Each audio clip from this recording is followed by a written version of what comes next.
Hello again everybody. I've got to sort out the front brake disc on that Suzuki Intruder. Chaz found out that it was warped when he test drove the bike. So the bike is currently stored at Chaz's house, so I'm off to see Chaz.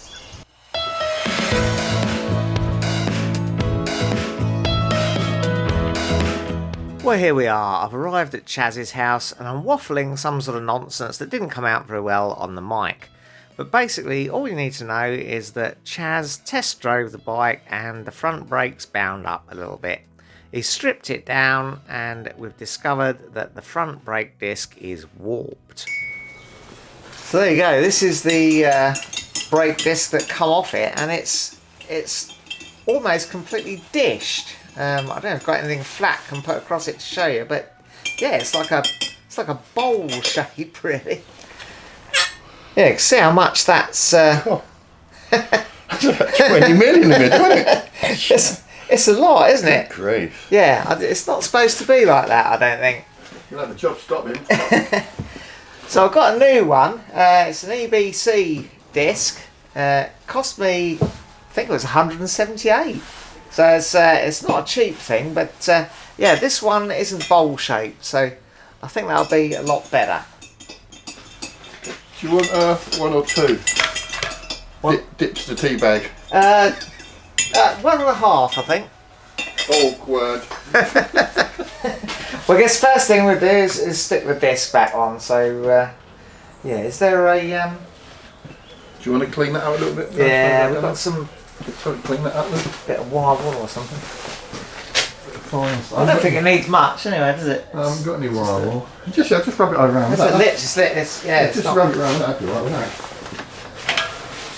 It's not like it's pitted or anything, is it? That's it.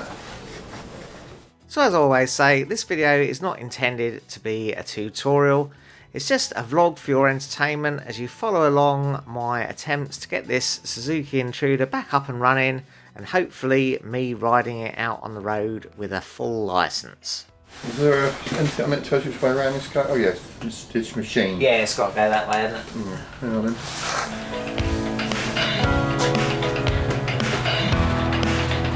Right, we've got torque setting for these, haven't we? Somewhere in the magic book. Well, it says 11 to 18 foot-pound. Right. Let's see whether it's 11 or 18. This is 11 to 18.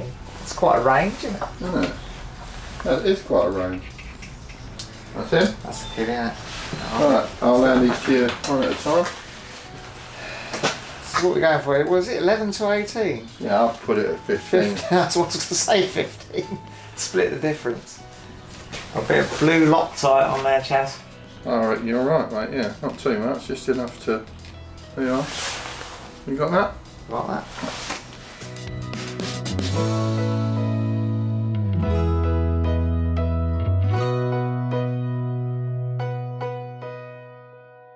It's had a bit of Loctite in there before, hasn't it? Yeah. Feel it on the... What I'd be tempted to do is maybe run them up and down with a socket first. You know what I mean? Yeah.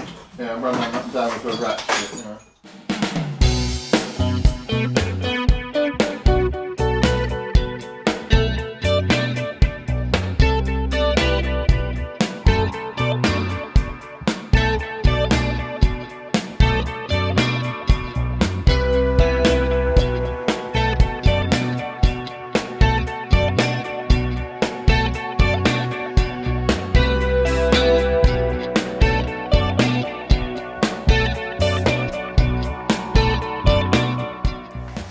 People put copper slip and grease on them, you know. I mean, they're easy enough to come out again. You don't want them coming off. Yeah, well.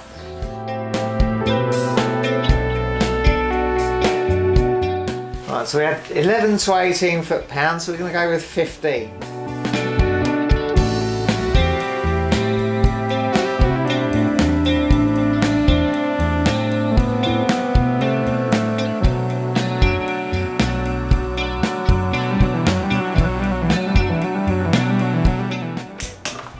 That's it, yeah, that's good, yeah. Lovely.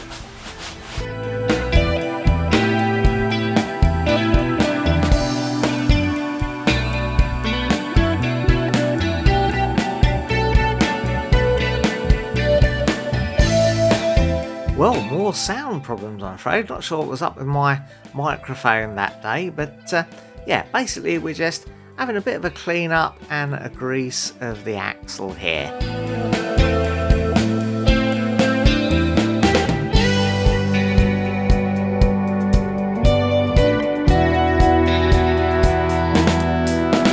There's a little spacer here that you have to get back in the right way round.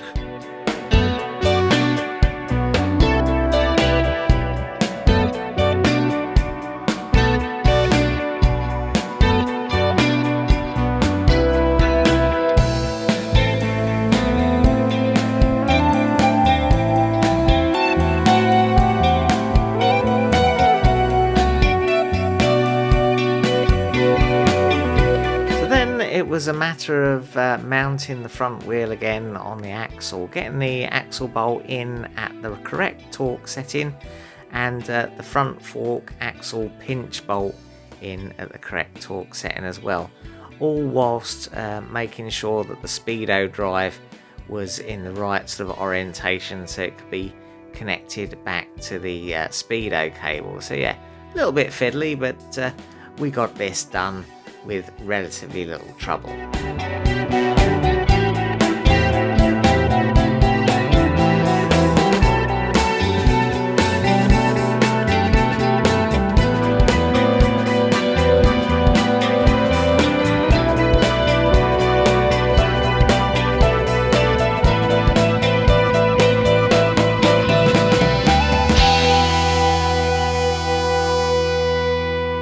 So the caliper was sticking a little bit, so we took it off to inspect it, and we found that the rubber dust covers were a little bit unconvincing, a little bit floppy. We took them off, and Chaz smelt them and said that it smelled like they got a little bit hot at one stage, which I guess isn't that surprising given how warped that disc is. So we're going to have to get a caliper rebuild kit or a new caliper from somewhere, and yeah, unfortunately that means that we're not going to be able to get the bike up and running again today, but we got the new disc on, so that is at least something.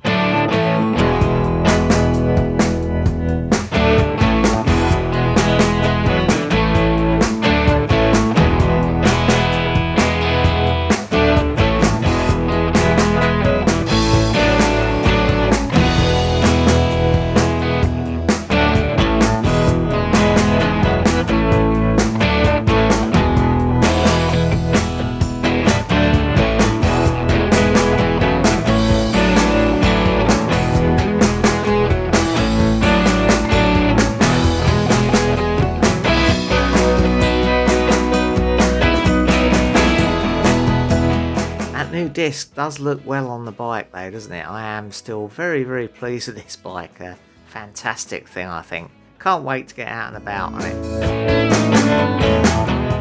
Well, a great shame the original audio didn't come out of this. I've no idea what words of wisdom we're imparting here, but all it really needs to be said is a big thanks to Chaz for storing the bike for me and helping me with the brakes here. And also to Liz for cooking us a fantastic breakfast on the day. So yeah, big thanks to Chaz and Liz.